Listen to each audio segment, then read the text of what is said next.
안녕하세요. 네, 저희 사도신경 하시면서 예배 시작하도록 하겠습니다.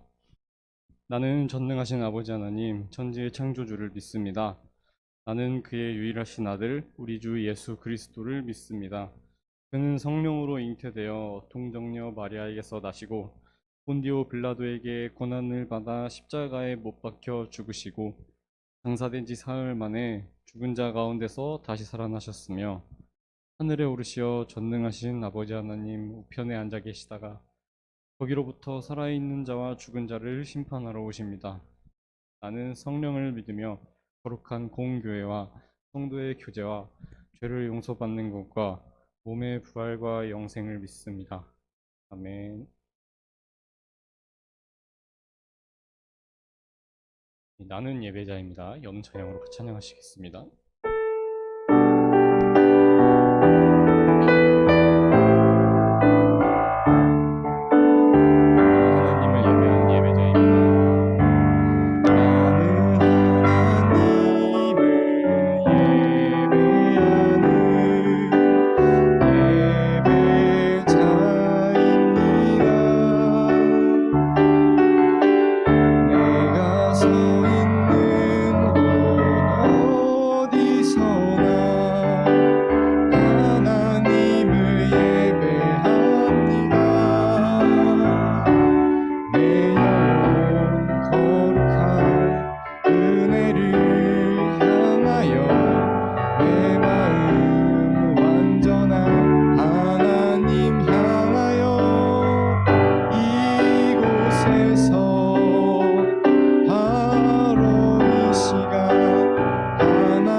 온맘 다해 찬양하시겠습니다.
사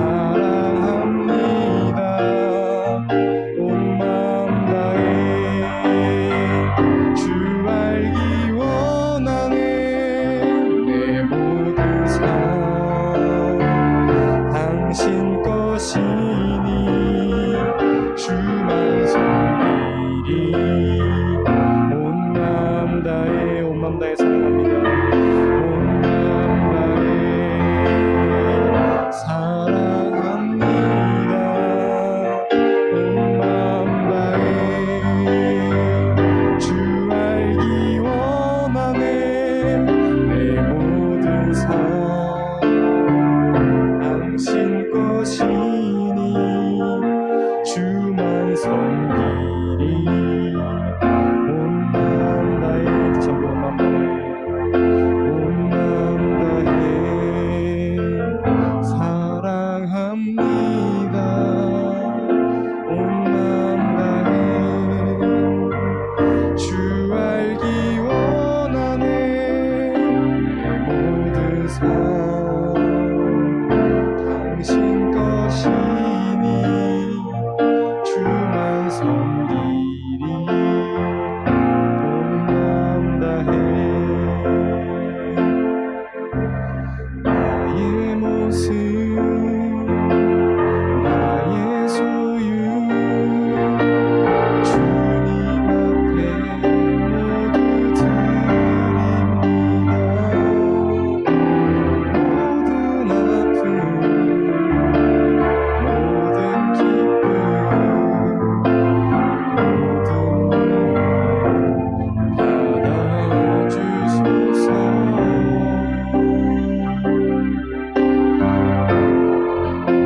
생명을 드리니 주 영광 위하여 사용하옵소서. 내가 사는 날 동안 주를 찬양하며 기쁨의 제물들이 나를 받아주소서. 어제 일과 내일도 어제 일과 내일 일도 꿈과 희망 모두 드립니다. 모든 소망 모든 계획 내 손과 마음 받아주소서. 나의 생명을 드리니 주 영광 위하여 사용하옵소서. 내가 사는 날 동안 주를 찬양하며 기쁨의 제물들이 나를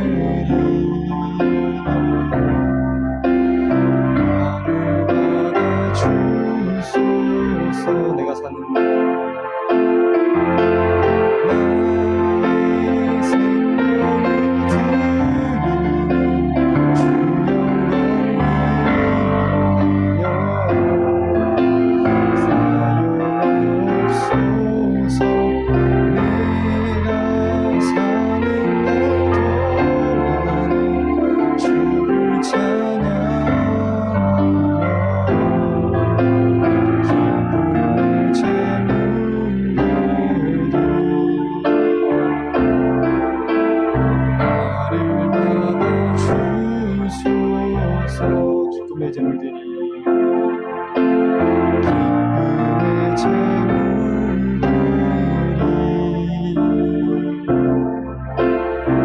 나를 받아주소서.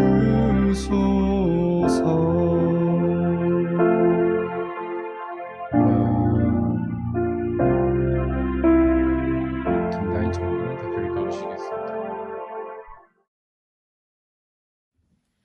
사랑의 주님, 코로나 속에 비대면으로 예배를 드리고 있습니다. 그 가운데서도 믿음을 잃지 않고 옳은 길로 인도해 주심에 감사드립니다. 각자의 자리에서 최선을 다해 예배를 드리고 있을 줄로 압니다. 하나님의 자녀 나눌 것을 잊지 않고 오늘 들은 설교를 지침 삼아 한 주 동안 은혜로운 삶을 살 수 있도록 도와주세요. 새로운 학기를 준비하는 학생들, 항상 자신의 자리에서 최선을 다하는 직장인들, 스스로의 꿈을 위해 공부하는 청년들, 모두 코로나 속에서도 힘을 내어 각자의 자리에서 주님의 자녀로서 모범이 될 수 있도록 인도해 주세요. 예수님의 이름으로 기도드립니다.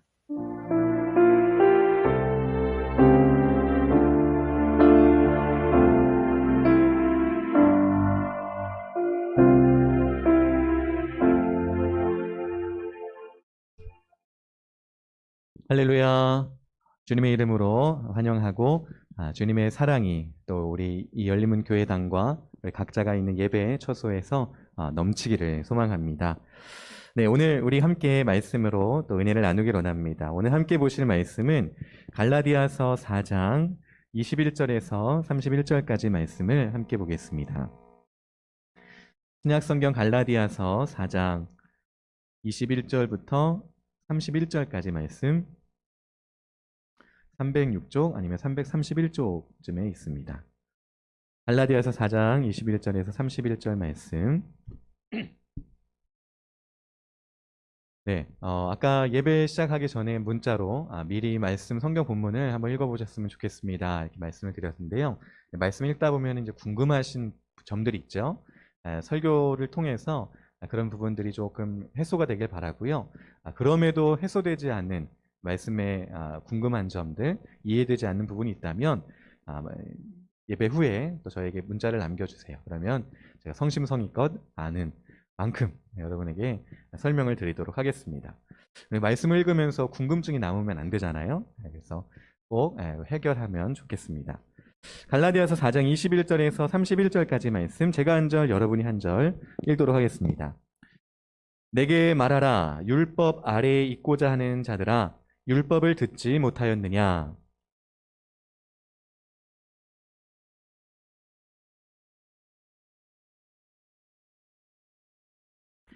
여종에게서는 육체를 따라 낳고 자유 있는 여자에게서는 약속으로 말미암았느니라.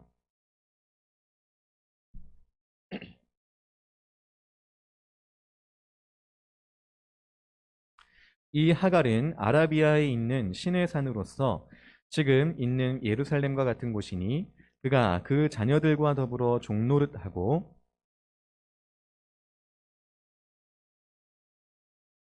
기록된 바 잉태하지 못한 자여 즐거워하라. 산고를 모르는 자여 소리질러 외치라. 이는 홀로 사는 자의 자녀가 남편 있는 자의 자녀보다 많음이라 하였으니 그러나 그때의 육체를 따라 난 자가 성령을 따라 난 자를 박해한 것 같이 이제도 그러하도다.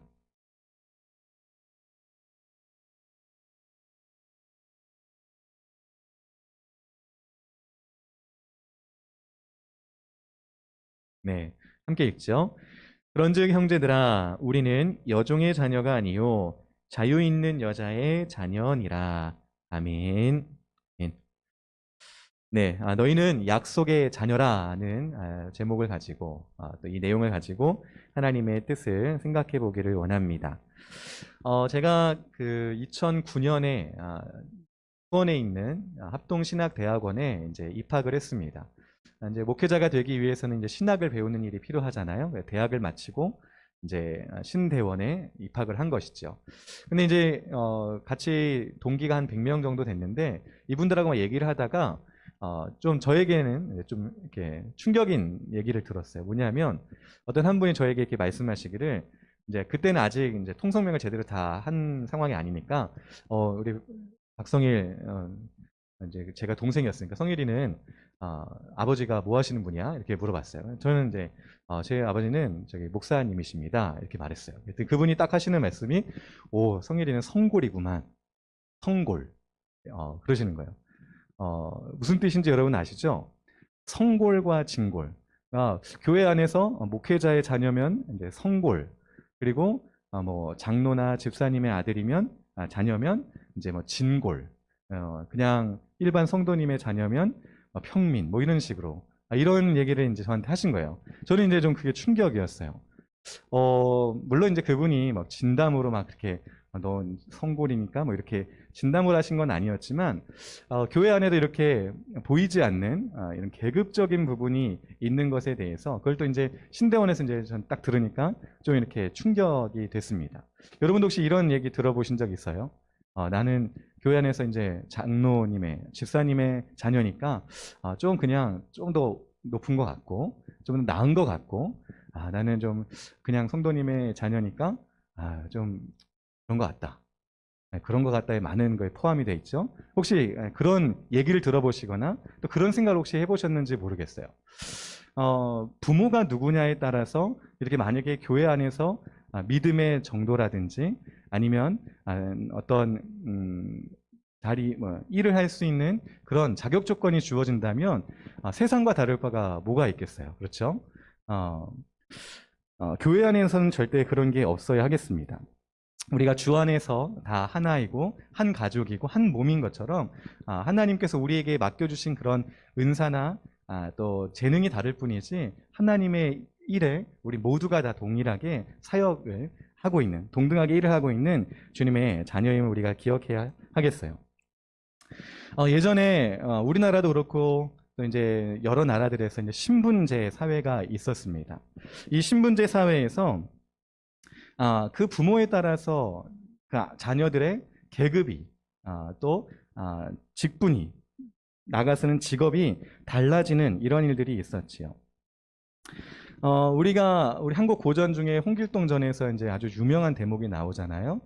자기가 다른 아버지의 다른 첩의 그 위협으로부터 죽음의 위협에 있었을 때 그걸 다 제거하고 자객들을 다 제거하고 이제 그 집을 떠나기에 앞서서 아버지 앞에 탁 문 앞에 가서 아버지한테 홍길동이 말합니다. 내가 아버지를 아버지라 부르지 못하고 형을 형이라 부르지 못하고 네, 이래서 되겠습니까? 떠나겠습니다. 호부호영을 못하는 이런 안타까움을 얘기하지요. 홍길동이 단순히 아버지를 아버지로 부르지 못하는 것이 서러워서 그랬을까요?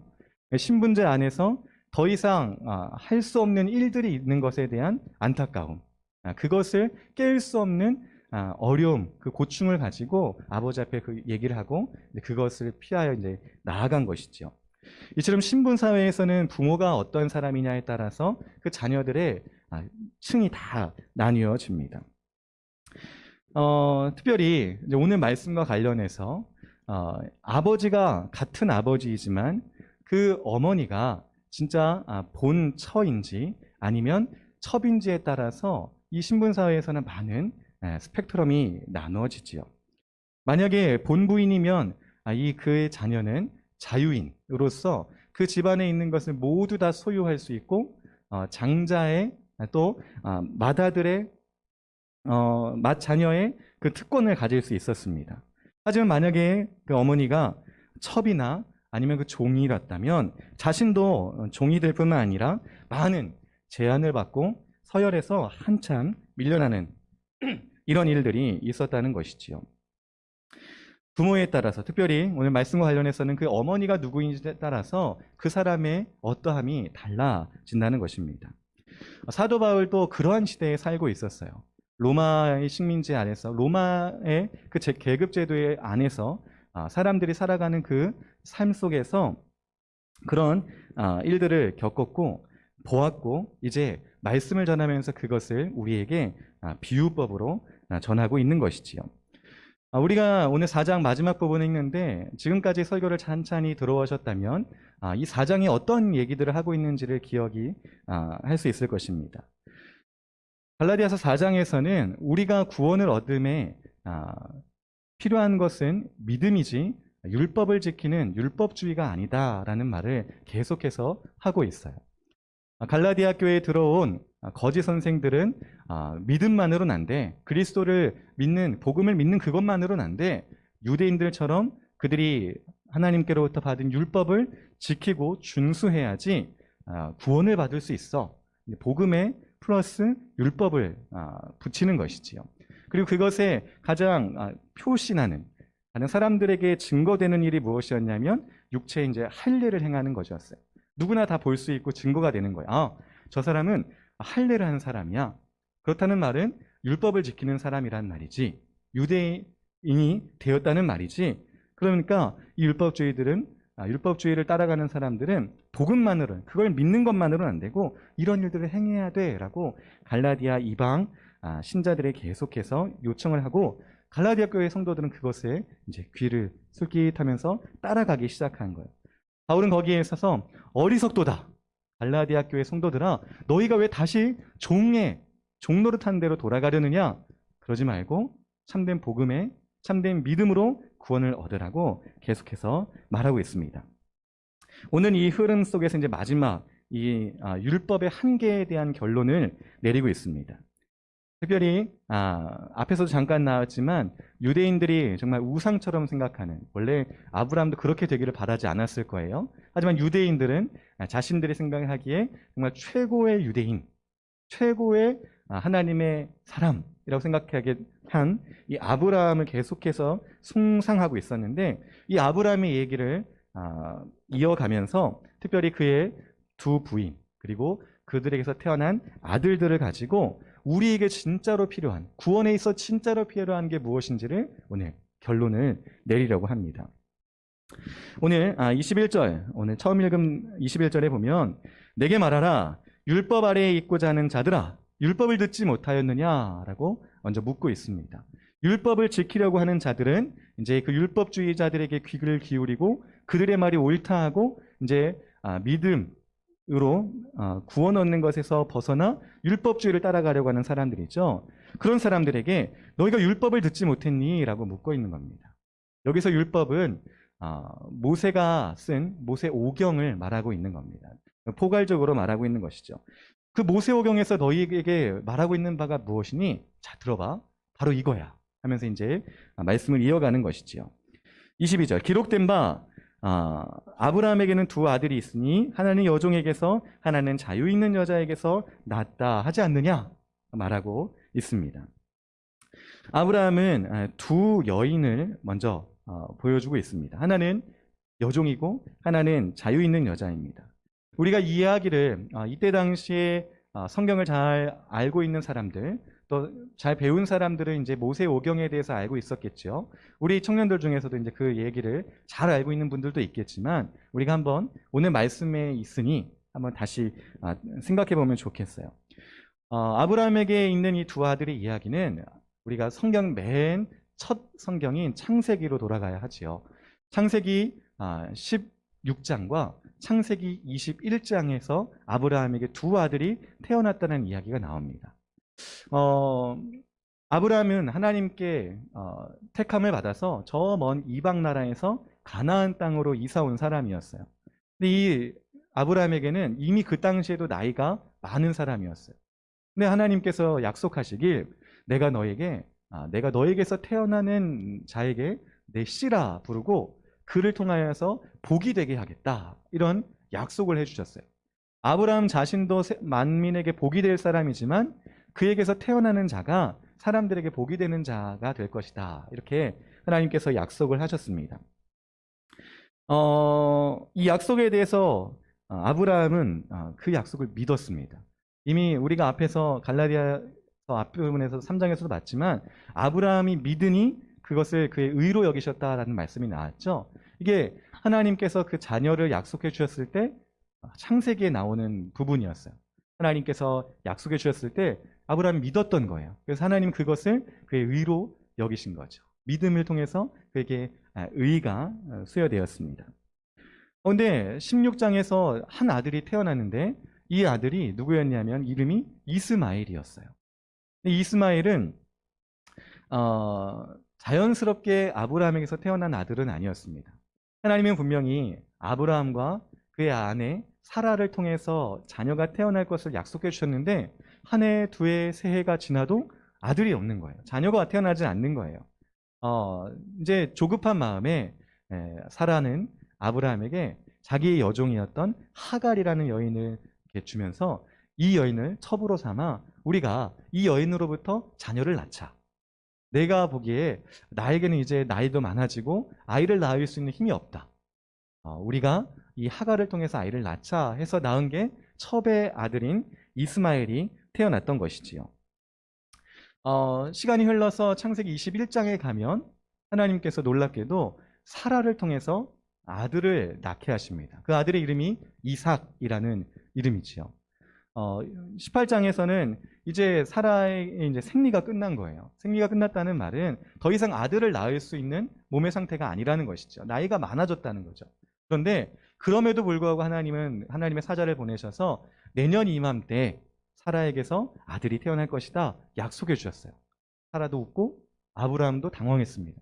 이제 다 아이를 낳을 수 있는 조건이 이제 다 끝났는데요. 사라도 그렇고 아브라함도 나이가 많아요. 더 이상 우리는 아이를 낳을 수 없는데요. 그럼에도 약속하시죠. 그리고 태어난 게 바로 이삭이었습니다. 이처럼 창세기 16장에서는 이스마엘이, 창세기 21장에서는 이삭이 태어났습니다. 아브라함에게는 이제 두 아들이 생긴 거예요. 그런데 분명하게 하나님께서 약속하시기는 내 몸에서 태어날 자가 내 씨가 되리라 하셨는데, 보기로는 이스마엘도 아브라함의 씨고, 그렇죠? 그리고 이삭도 아브라함의 씨였습니다. 놓고 본다면은 둘 다 아브라함의 씨이기 때문에 하나님의 약속이 누구한테 이어질지 몰라요. 그런데 오늘 바울은 그 역사 속의 이야기를 가지고 진짜 하나님이 약속하신 씨가 누구인지, 그리고 그 아브라함이 하나님의 약속을 믿음으로 의가되었고 그 약속이 어떻게 이루어졌는지, 하나님의 뜻이 이루어졌는지를 우리에게 보여주는데, 그것이 바로 어머니가 누구이냐라는 거죠. 어머니가 여종이냐 아니면 어머니가 자유인인 아브라함의 본 처이냐, 그에 따라서 그 아들, 그 씨의 의미가 완전히 달라진다는 것이죠. 23절에 육체를 따라 났다는 말이 바로 앞에 설명한 것처럼 하나님의 뜻이 아니라 인간적인 방법을 통해서, 수단을 통해서 인간이 생각하기에 가장 적절하고 할 수 있는 방법으로 태어났다는 걸 의미해요. 사라야는 다 아들을 낳을 수 없는 상황이 됐기 때문에 그럼 할 수 있는 방법이 무엇이냐? 우리가 할 수 있는 것이 무엇이냐? 어떻게 노력하면 되겠느냐 해서 태어난 것이 이스마엘이었는데, 그것이 육체를 따라 난 아들이었죠. 아들이란 말의 뜻이죠. 반면에 약속으로 말미암은 아들, 이것은 끝까지 우리의 방법은 다 끝났지만 하나님의 약속은 여전히 유효하잖아요. 그 약속이 정말 놀라운 방식으로, 정말 사람들이 생각하지 못한 방식으로 태어나게 됐는데, 그것이 약속을 따라 났다는 의미이고 그게 이삭이라는 것이죠. 바울은 이 역사적인 이야기를 가지고 24절에서 26절, 이것이 비유다라고 말하고 있습니다. 사실 이스라엘 사람들은 이 아브라함의 두 아들 이야기를 가지고 그들도 물론 잘 말씀을 알고 있었고 연구했고, 지금 그들이 받아들이는 바가 있었어요. 유대인들이 받아들이는 바가 무엇이냐면, 봐라, 아브라함에게는 두 아들이 있어. 근데 이스마엘이 있고 이삭이 있어. 근데 이스마엘은 진짜 하나님의 자녀들이 아니야. 그들은 저 멀리 우리 가나안 땅이 아닌 다른 곳에서 사는 이방인들이야. 이제 이방인들이 됐어. 그들은 하나님의 자녀가 될 수 없어. 단지 이삭을 통하여서 대대로 이어내려온 우리 유대인들이 진짜 하나님의 자녀야. 그들이 생각하는 것은 혈통에 대한 이어짐인 것이죠. 하나님이 말했던 내 씨라는 것은 그 핏줄을 의미하는 거야. 이렇게 이해하고 있었던 거예요. 그러니까 우리는 이삭의 자녀고, 거슬러 올라가면 아브라함의 자녀고, 지금 저기 모압이나 암몬이나 에돔이나 이런 지역들, 그리고 우리 주위에 사는 다른 사람들은, 이 아라비아에 사는 사람들은 다 이스마엘의 자손이기 때문에 그들은 하나님의 자녀가 될 수 없어. 그들은 저 멀리 있는 이방인들과 같이 하나님의 구원에서 멀어진 사람들이야 라고 생각할 수 있었던 거예요. 근데 거기에서 바울은 아니야, 너희의 비유는 잘못됐어. 너희의 해석은 잘못됐어. 참 구약 비유, 해석은 이것이다 라고 말하는 게, 설명하는 게 24절에서 26절입니다. 24절에 뭐라고 하죠? 이것은 이유니 이 여자들은 두 언약이라.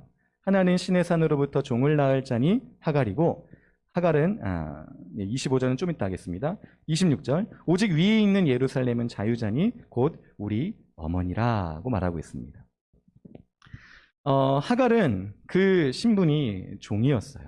그래서 그가 낳은 자녀는 당연히 종이 될 수밖에 없는 것이죠. 반면에 사라는 자유 있는 본 부인이었어요.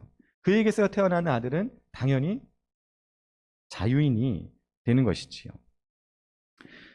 하지만 지금 너희들이 혈통으로 이삭의 자녀, 그리고 아브라함의 자녀라고 이야기하지만 25절이 바로 이 말이에요.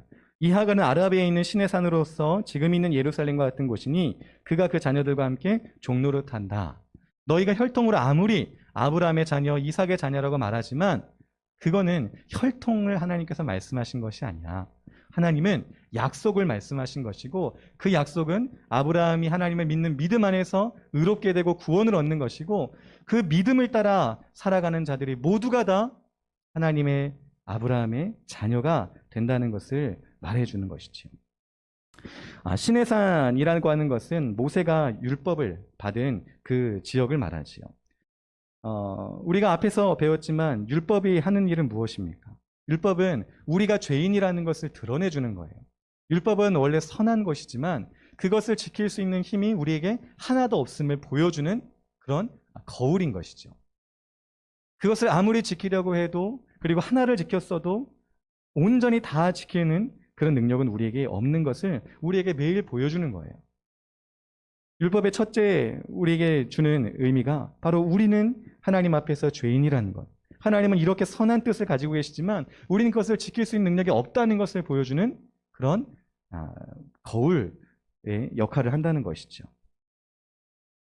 그런 율법을 따라가는 자들은 모두가 다 하갈의 자녀이고 바울이 여기서 좀 재밌는 말을 하는데 지금 25절에 지금 있는 예루살렘과 같은 곳이다. 예루살렘에서 많은 유대인들이 율법을 지키면서 하나님을 사랑한다 하고 하나님의 구원을 얻는다라고 말하지만 모두가 다 율법을 지키는 자들은 율법으로 구원을 얻으려고 하는 자들은 하갈의 자녀가 될 수밖에 없다. 그것은 하나님이 약속하신 씨가 아니고 하나님의 구원을 받을 수 있는 사람들이 아니다라고 말하고 있는 것이죠.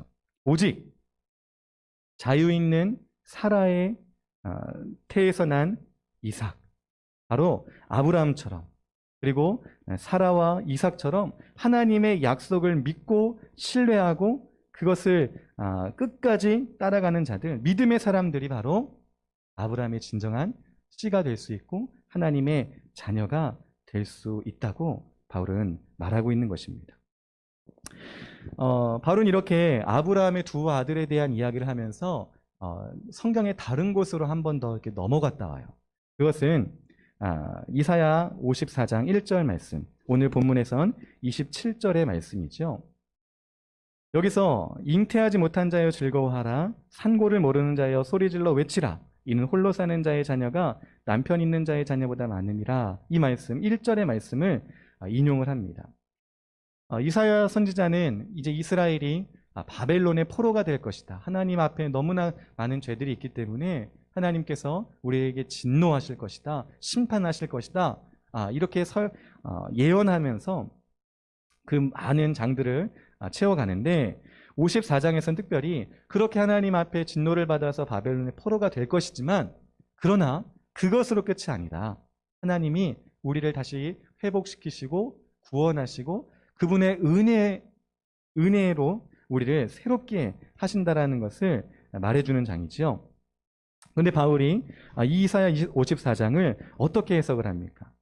여기 나오는 잉태하지 못한 자, 산고를 모르는 자, 홀로 사는 자, 이것은 지금 그 두 앞에서 말한 여인 가운데 사라로 상징을 하는 것이죠. 자녀가 없어서 하갈로부터 조롱을 받고 또 하나님의 약속을 들었지만 시간이 계속 지나면서 무거운 마음을, 부담스러운 마음을 가졌을 이 사라가 다시 이삭을 잉태하게 되고 낳음으로 기쁨을 얻었던 것처럼 이제 하나님께서 이 믿음을 가진 자들을 통하여 하나님의 놀라운 영광을 드러내시고 기쁨을 주실 것을 바울이 설명하고 있는 것이죠. 여기서 남편 있는 여자라는 말은 이제 하갈을 의미하는데요. 특별히 홀로 사는 자의 자녀가 남편 있는 자의 자녀보다 많음이라. 이제 하나님께서 율법을 지켜가는 자들이 아니라 약속을 따라 난 사람들, 하나님의 구원의 그 길을 믿고 따르는 자들이 점점 더 많아질 것이라고 말씀하셨다고 바울이 이야기를 하고 있습니다. 실제로 그렇죠. 물론 지금도 자기의 구원을 위해서 인간적인 노력을 하는 사람들이 많이 있습니다. 자기의 구원, 영혼의 소중함을 생각하지 못하고 그냥 살아가는 대로 사는 사람도 많이 있지만 그 가운데서는 자기의 몸과 영혼을 위해서 노력하는 사람들이 많이 있습니다. 하지만 그 모든 사람들이 아무리 강하고 또 아무리 많고 또 아무리 사람들 보기에 좋다 할지라도 오늘 말씀처럼 하나님께서는 약속을 따라 사는 믿음의 사람들을 점점점 더 많게 하실 것이고 흥왕하게 하실 것이고 결국 그들이 승리할 것을 이미 이사야서에서 말씀하고 계시는 것이지요. 바울은 그것을 따라서 오늘 갈라디아 교회에 거짓 선지자들이 들어와서 너희가 율법을 지켜야 돼, 믿음만으로는 부족해, 이렇게 말하는 것이 강경하고 또 그것이 좋게 보이고 그것이 또 생각하기에 합리적이다 할 수 있겠지만, 그러나 하나님께서는 분명히 잉태하지 못한 자, 출산하지 못한 자, 산고를 걷지 못한 자, 홀로 된 여인, 사라의 자녀들이 하나님 앞에서 온전한 의인으로 설 것임을 말씀하고 있는 것입니다. 잠시 오늘 본문에 안 나오지만 이사야서 54장에 이런 부분들이 있어요. 8절에 보면 내가 넘치는 진노로 내게서 내 얼굴을 내게서 잠시 가렸으나 영원한 자비로 너를 긍휼히 여기리라. 또 13절에서는 내 모든 자녀는 아까 말했던 잉태하지 못한 자, 상고를 겪지 홀로 된 여인, 이 사람을 말하는데 내 모든 자녀는 여호와의 교훈을 받을 것이니 내 자녀에게는 큰 평안이 있을 것이다. 지금 바울이 말하고자 하는 바가 바로 그것입니다. 참된 복음을 들은 자들, 오직 믿음으로 의를 얻고 성령을 받고 구원을 얻은 자들은 이제 하나님의 교훈을 받은 자들이고 그들에게만 큰 평안이 있을 것임을 말하고 있는 것이지요. 유대인들은 그런 전통이 있다고 하죠.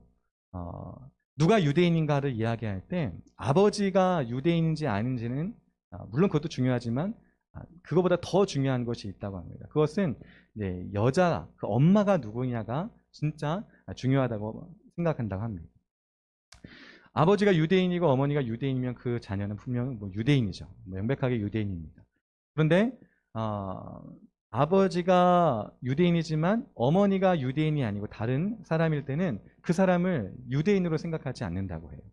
반면에 아버지는 유대인이 아니지만 어머니가 유대인일 때는 그 자녀를 유대인으로 생각한다고 합니다.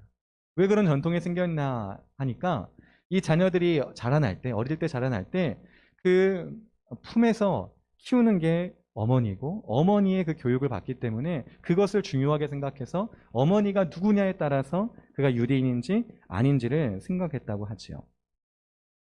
그렇다고 그 이야기를 생각한다면 오늘 누가 우리의 어머니인가는 참 중요하다 할 수 있습니다. 우리를 기르고 우리를 가르치고 또 우리를 성장시킬 때 과연 종을 낳을 자, 종인 하갈이 우리의 어머니가 된다면 반대로 자유자인 사라가 우리의 어머니가 된다면 그 결과는 완전히 다르다는 것이지요. 율법을 지키려고 하는 갈라디아 성도들아, 너희가 지금 율법, 하나님의 말씀을 알지 않느냐? 너희가 어찌 종의 자녀로 살아가기를 원하느냐? 너희가 자유 있는 여인의 자녀, 하나님의 말씀대로 그 뜻대로 믿고 구원을 얻는 자들이 되어야 하지 않느냐라고 계속해서 말하고 있는 것입니다. 그래서 오늘 말씀의 가장 포인트는 28절과 31절입니다. 거기에는 이렇게 말하지요. 형제들아, 너희는 이삭과 같이 약속의 자녀라. 31절에는 또 뭐라고 얘기합니까? 그런즉 형제들아, 우리는 여종의 자녀가 아니요 자유 있는 여자의 자녀니라. 두 번이나 반복해서 우리가 약속의 자녀, 자유 있는 자의 자녀라는 것을 바울이 상기시켜주고 있는 거예요. 너희가 처음 들은 복음, 오직 예수 그리스도를 믿는 믿음 안에서 구원을 얻으라. 이 복음으로 우리가 살아가야 한다는 것을, 그걸 믿고 구원을 얻어야 된다는 것을 말하는 것이지요. 그렇습니다. 오늘 우리도 마찬가지죠. 우리 열린문교회 청년들은 이 복음의 진리에 온전히 서 있는 사람들이 되기를 원합니다. 여러분에게는 정말 소중한 여러분의 영혼이 있다는 것, 그리고 그 영혼이 구원을 얻을 때 예수 그리스도를 믿는 믿음이 여러분의 구원의 방편이 된다는 것을 여러분은 분명히 믿어야 하는 것이지요. 너희는 약속의 자녀라 할 때 바울이 약속의 자녀가 되라라고 얘기하지 않았어요. 저는 이게 좀 특별하다고 생각해요. 만약 바울이 형제들아 너희가 약속의 자녀가 되라라고 얘기했다면 갈라디아 교회 성도들이 마음이 당황스러워지고 또 불편했을 수 있어요. 그런데 바울은 확신으로 성도들한테 얘기합니다. 너희가 약속의 자녀라. 그것을 잊지 말라. 잘못된 가르침에서 돌아와 바른 가르침에 서라. 너희가 하나님의 약속을 받은 자라는 사실을 확실히 그 마음에 심어주고 있습니다. 오늘 이 말씀이 우리 열린문교회 청년들 마음에도 새겨지기를 원해요. 정말 어려운 시간에 어려운 시대에 우리가 하나님의 말씀을 듣고 또 그 말씀을 매주 생각하고 있습니다. 이렇게 할 수 있는 기회를 또 이렇게 할 수 있는 시간을 또 이렇게 할 수 있는 마음을 우리 가운데 주신 분이 하나님이시라는 거죠. 하나님의 그 마음을 주시지 않았다면 우리가 이 자리에 있을 수 없고 그 말씀에 귀 기울일 수 없고 그 말씀에 아멘할 수가 없는 것입니다. 우리가 약속의 자녀이기 때문에 그것이 가능하고 약속의 자녀로서 우리에게 주시는 은혜가 있기에 가능하다는 사실이죠. 바라기는 우리 바울의 권면을 듣듯이 오늘 우리 모든 열린문교회 청년들이 너희가 약속의 자녀라 이 사실을 꼭 믿을 수 있기를 원합니다. 이제 한 가지만 더 이야기하고 말씀을 마치려고 합니다. 29절과 30절을 안 했지요. 우리가 이렇게 하나님의 약속의 자녀이지만 우리에게 사라지지 않는, 없어지지 않는 것이 하나 있습니다. 그것은 약속의 자녀들에게 박해가 있다는 것입니다. 29절에 바울이 얘기합니다. 그러나 그때에 육체를 따라 난 자가 성령을 따라 난 자를 박해한 것 같이 이제도 그러하도다. 그때에 앞에서 나왔던 아브라함 시대 때 그 두 아들 중에 한 아들, 육체를 따라 난 이스마엘이 약속을 따라 난 성령을 따라 난 이 이삭을 박해한 일을 기억하듯이 오늘도 그렇고 바울의 시대도 그렇고 지금 2021년을 살아가는 우리도 그러하다는 사실이지요. 이스마엘이 이삭을 어떻게 희롱했습니까? 이삭이 태어나고 그 잔치가 벌어졌을 때 이스마엘이 이삭을 희롱했다라는 구절이 나옵니다. 성경을 해석하는 사람들이 이스마엘이 어떻게 이삭을 희롱했을까? 그 희롱이 뭘까? 단순히 그냥 놀렸다는 얘기인가?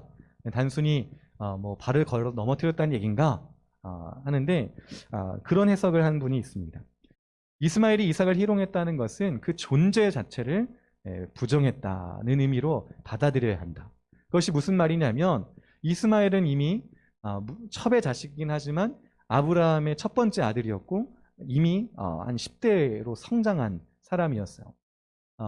그 집안에서 내용들을 잘 알고 있었고 또 아브라함이 이스마엘을 자기의 자녀로서 생각하며 잘 양육했을 거예요. 근데 이제 진짜 본 부인의 자식인 이삭이 태어나니까 이스마엘이 자기의 자리에 위협을 느꼈겠죠. 그리고 하나님의 약속대로 태어난 아들이라고 하니까 더 큰 위기감이 있었을 겁니다.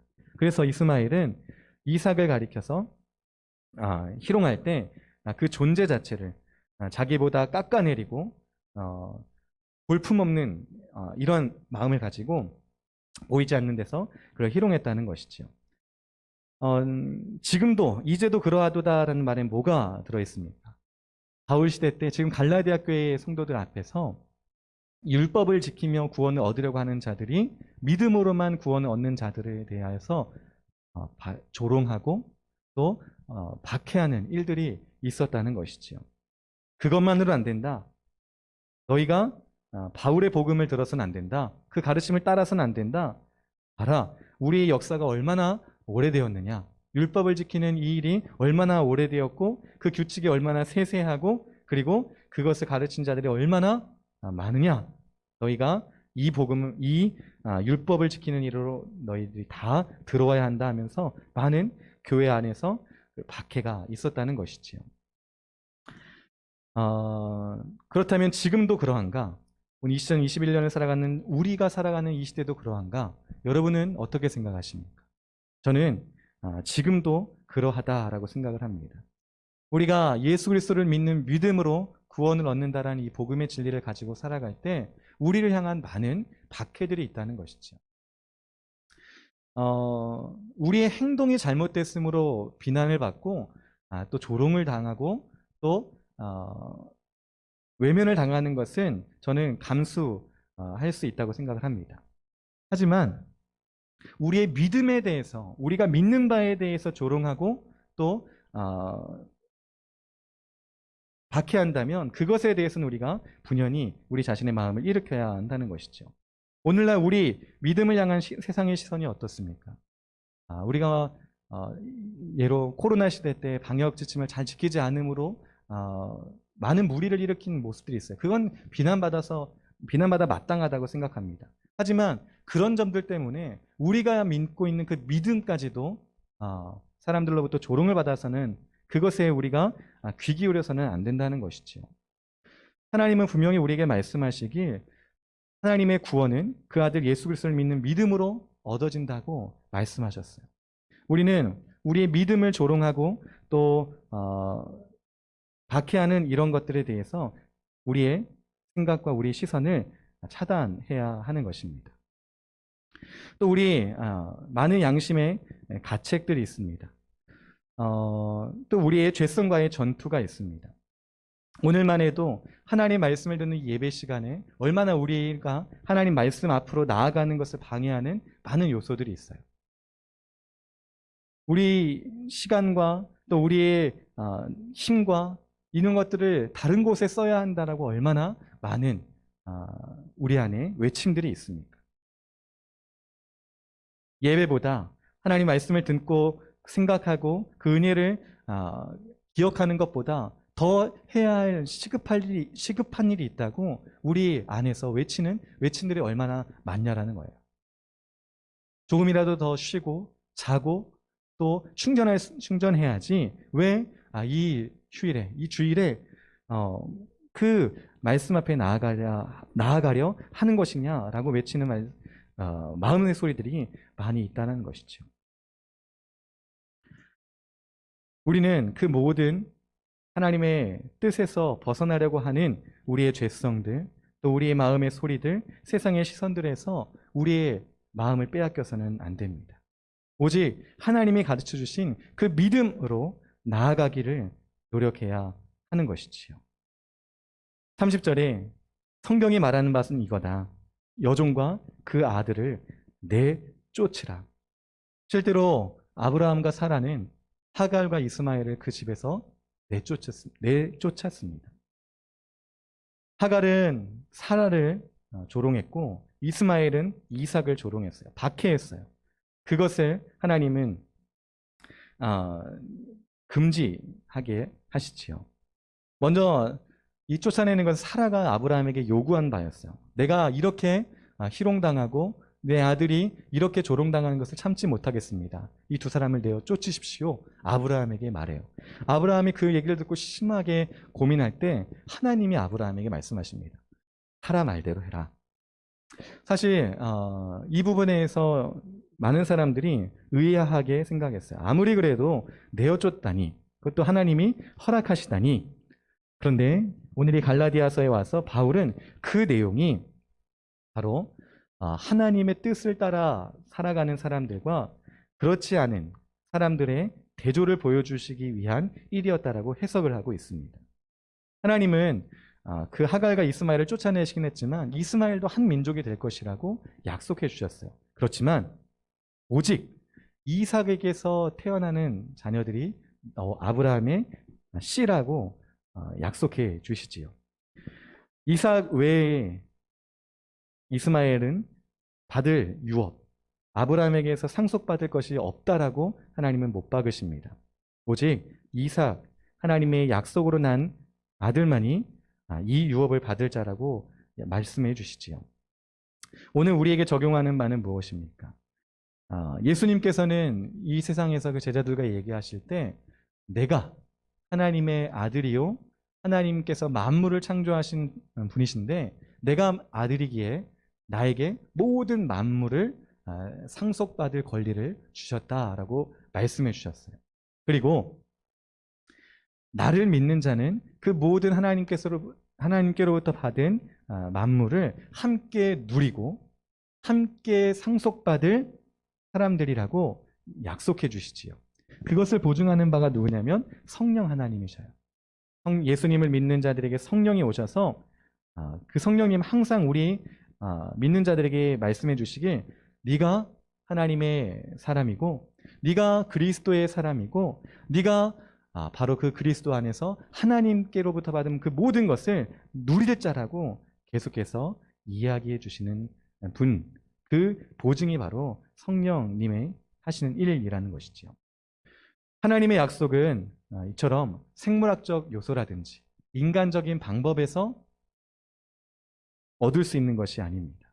하나님께서 이삭을 택하시고 정말 인간적인 방법이 다 끊어진 상태에서 이삭을 태어나게 하신 것처럼 놀라운 새로운 태어남, 거듭남의 방식으로 그 사람들을 약속의 자녀로 부르시지요. 오늘 저와 여러분이 바로 그런 사람들이라는 사실입니다. 비록 아브라함으로부터 우리가 생물학적인 피를 이어받지 않고 우리가 유대인이 아니라 할지라도 그리스도를 믿는 믿음 안에서 아브라함이 믿으니 그의 의로 여기셨다 말씀하신 것처럼 오늘 우리가 그리스도를 믿으니 그것을 우리의 의로 여기시며 하나님의 자녀로 하나님의 구원받은 백성으로 우리를 택하고 우리가 살도록 하신다는 것, 이것이 오늘 말씀이 귀한 우리에게 주시는 교훈이라고 할 수가 있습니다. 하이델베르그 요리문답 1문에 사나 죽으나 우리의 유일한 위로가 무엇이냐고 물어보십니다. 그때 그 답의 사나 죽으나 나의 몸도 영혼도 나의 것이 아니요 나의 신실하신 구주 예수 그리스도의 것입니다. 그분의 보혈이 우리를 구원하셨고 우리를 살리셨고 우리를 하나님의 자녀가 되게 해주셨기에 우리의 유일한 위로는 그리스도를 믿는 것입니다. 이렇게 답을 주고 있습니다. 사랑하는 우리 열린문교회 청년 여러분, 여러분이 약속의 자녀로 하나님 앞에 서 계십니다. 하나님이 여러분을 부르셨고 믿음을 주시고 구원 얻는 자로 세우셨습니다. 비록 우리를 향한 믿는 자들을 향한 세상과 우리 자신의 죄가 박해하고 유혹하고 시험한다 할지라도 하나님께서 우리를 끝까지 지키시고 인도하실 줄로 믿어요. 오늘 우리가 자유 있는 여인에게서 태어난 자녀로 하나님의 모든 만물을 상속받을 자들로 하나님의 나라를 소유한 자들로 기억하시면서 하나님 앞에 여러분의 믿음의 고백을 드리시는 귀한 주일이 되시기를 소망합니다. 함께 기도하겠습니다. 사랑하시는 하나님, 하나님께서 놀라운 방법으로 사라와 아브라함에게 약속의 자녀를 주셨듯이 오늘 놀라운 방법, 미처 우리가 할 수 없었던 방법, 그리고 우리가 생각지도 못하고 원하지도 못했지만 우리를 하나님의 자녀가 되게 하신 이 사실을 기억합니다. 오직 예수 그리스도를 믿는 믿음 안에서 우리에게 이 놀라운 일들이 일어났음을 이 시간 고백합니다. 우리 모든 열린문교회 청년들 그 마음 속에 예수 그리스도를 믿는 믿음이 확고하게 있게 하여 주시고 자라나게 하여 주시고 결국 하나님 나라를 소유한 자들로서 이 세상의 수많은 유혹과 시험과 박해 속에서도 굳게 서서 하나님의 자녀들로 사랑과 은혜를 전하는 복이 되는 우리 청년들 되게 하여 주시옵소서. 이 한 주간 살아갈 때에 우리에게 많은 어려움이 있을 것이나 우리의 아버지 되시는 하나님 안에서 참 평안과 기쁨이 넘칠 수 있도록 함께하여 주시옵소서. 감사드리며 우리 구주 예수 그리스도의 이름으로 기도하옵나이다. 아멘. 네, 우리 함께 찬양하면서 준비하신 예물을 봉헌하겠습니다. 우리 나는 예배자입니다. 함께 찬양하면 좋겠는데요. 우리 영혼이 거룩한 하나님의 은혜를 향하여 나아가는 그러한 하나님의 자녀들 되기를 소원하는 마음으로 함께 찬양하면 좋겠습니다.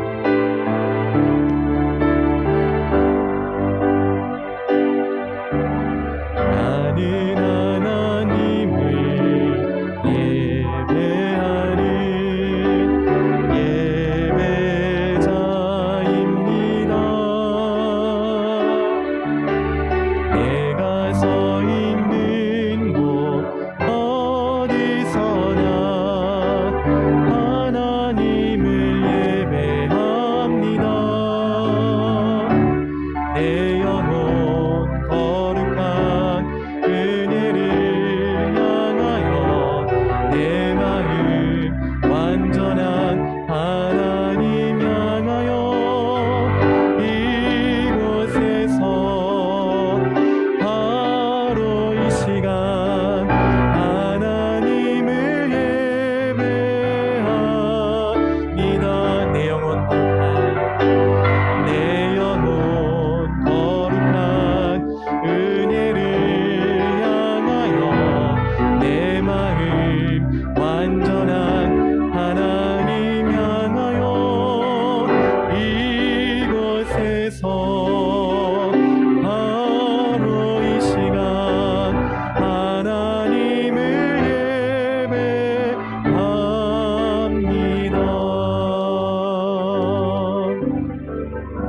아멘. 드리신 예물을 위하여 기도하고 강복선언함으로 예배를 마치겠습니다.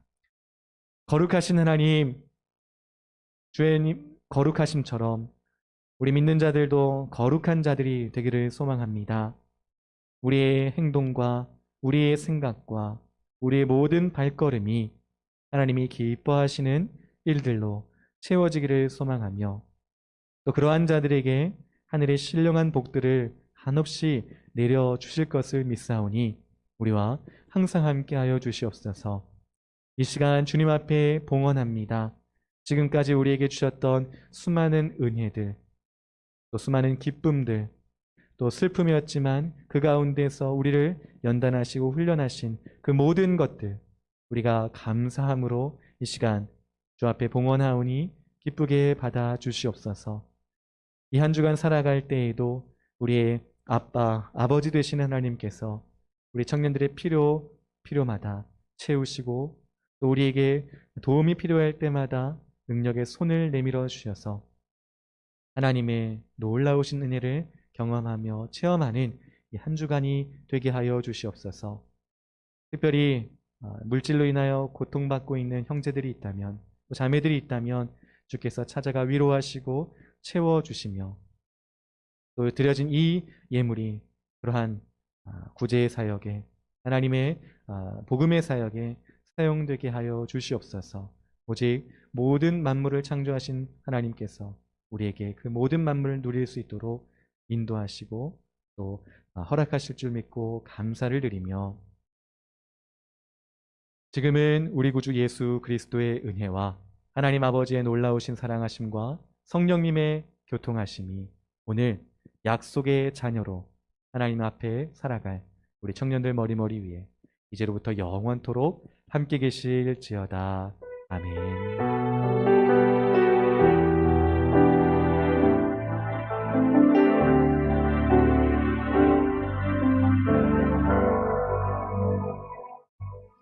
할렐루야. 오늘 2월 14일 청년부 예배를 마쳤습니다. 네, 우리 광고하기 전에 한번 자기 자신에게 한번 이야기하면 좋겠습니다. 누구누구야? 자기 이름을 넣어야겠죠? 성이라 너는 하나님의 자녀야. 이렇게 한번 좀 얘기해 줬으면 좋겠습니다. 시작! 누구누구야? 너는 하나님의 자녀야. 아멘. 아멘. 네, 우리가 자유 있는 하나님의 자녀들인 줄로 믿습니다. 자유하시기를 소망합니다. 이제 오늘은 특별히 우리 부회장님이 나오셔서 광고해 주시겠습니다.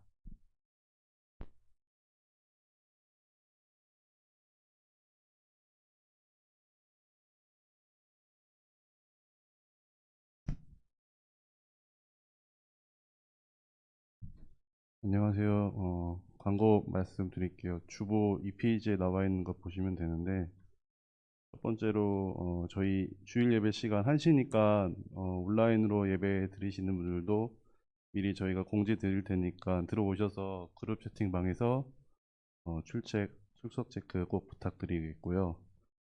두 번째로 성경 읽기표에 따라 성경 읽기를 진행해 주세요라 써 있는데, 이거는 네, 진행 계속 부탁드리겠습니다. 그리고 세 번째로 청년들의 근황과 기도 제목이 궁금해요 라고 되어 있는데, 여러분들이 지금 우리가 대면 예배를 드리지 못하고 있으니까 여러분들이 카톡이나 문자로 현재 지금 여러분들이 마음에 담아두고 계신 기도 제목이 있으시면은 목사님이나 저희 임원단 아니면 연락 담당자에게 알려주시면은 저희가 항상 함께 기도해 드리겠습니다. 그리고 네 번째로 이제 마스크 쓰기로 인해서 사회적 거리두기로 지금 다 비대면 예배를 드리고 있는데, 조금만 더 견디셔서 이제 한 단계 곧 내려간다고 하니까 그때까지 잘 현장에서 예배 비대면 예배로 잘 드려주시고 네, 그렇게 예배 부탁드리겠습니다. 그리고 마지막으로 여기에는 없는데 그 예배 전에 목사님께서 저희 그룹 채팅방에다가 뭐 작은 선물 오늘 출석 체크하시면 작은 선물 주신다 하셨는데,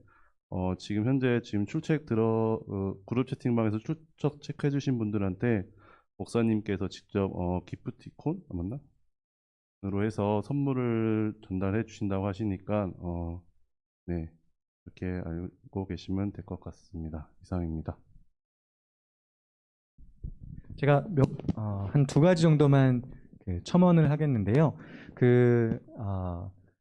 어제 목사님, 우리 담임 목사님께서 말씀하시길 이제 다음 주부터는 이제 내일부터 단계가 2단계로 떨어지잖아요. 그리고 교회 대면 예배도 30%까지 참여할 수 있는 이렇게 조금 더 확장이 되는데, 그래서 다음 주부터는 우리 주일학교도 비대면 영상 없이 대면 예배를 드렸으면 좋겠다라고 말씀을 하셨어요. 물론 이제 어려운 상황인 거는 분명합니다. 그래서 이제 어쨌든 여러분이 이제 왜 우리가 대면 예배가 필요한지를 꼭 마음속에 좀 새겨 놓으시면 좋겠고요. 제가 생각하기에 일단은 다음 주 좀 영상은 계속 조금 할 생각이에요. 근데 왜 우리가 모임이 중요한지, 실제로 우리가 얼굴을 보고 한 자리에서 예배하는 것이 중요한지를 여러분 머릿속에 잘 기억해 놓으시고, 이제 조금 더 상황이 좋아졌을 때 우리가 거부감 없이 다 모일 수 있는 그런 발판이 좀 되었으면 좋겠습니다. 그리고 이거 뭐 얘기하려고 나왔죠? 2번이 뭐죠?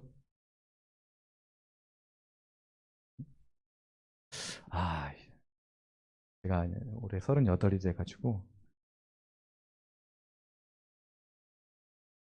선물, 기도 제목. 네, 어쨌든 다 그겁니다. 네, 하여튼 잘 기억하시고, 선물은 여러분은 출석 체크하신 분들에게 이제 기프티콘으로 작은 선물을 보내드릴 테니까요. 맞아, 그거군요. 출석 체크를 지금 하셨잖아요. 근데 나중에라도 출석 체크 이제 제가 카톡방에 쓰겠지만, 지금 참여하지 못한 분들도 나중에 영상 이거 링크 들어오면 보실 수 있거든요. 네, 영상에 참여하신 분들께는 그분들께도 작은 선물을 보내드리려고 합니다. 지금 참석하신 분들, 지금 출석 체크하신 분들, 그리고 나중에까지도 할 테니까 꼭 함께 예배를 드리시면 좋겠습니다. 네, 이상입니다.